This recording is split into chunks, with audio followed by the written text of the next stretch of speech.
Hi, my name is Brenda Thompson, registered dietitian and owner of Life Skills Nutrition. In this segment, I'm going to talk about foods to limit when you're trying to lose weight.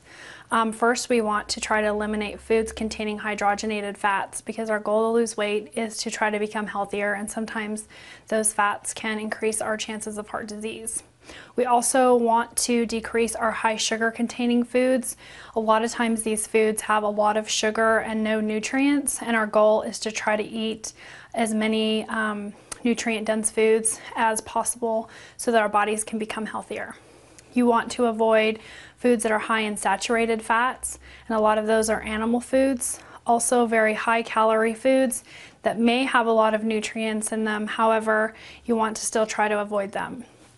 Another thing you might want to avoid is a lot of the convenience foods, sometimes eaten at fast food restaurants, and then boxed convenience foods because they are very high in hydrogenated oils, but also in sodium. So we want to try to limit those. Here are some examples of some foods that you might want to try to limit in your diet.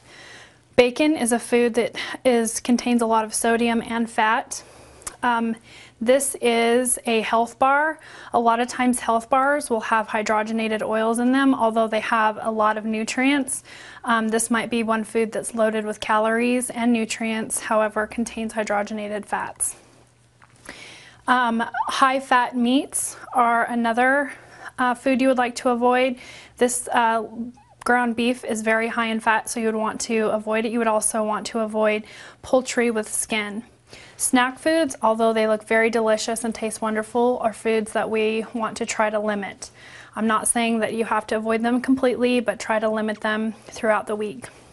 We definitely want to avoid lard in our cooking, try to avoid margarine, and also even butter. When we consume these products, we want to consume them in very small amounts.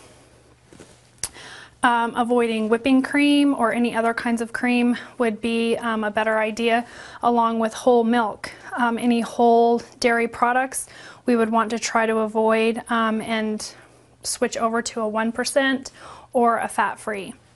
These are some of boxed convenient foods that we would want to try to avoid because they sometimes contain hydrogenated fats, but also they're very high in sodium and can sometimes be high in calories for the portion sizes.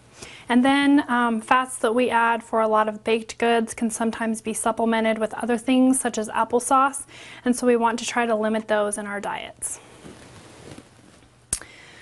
Limiting some of these foods will help you be successful in lowering your calories for weight loss.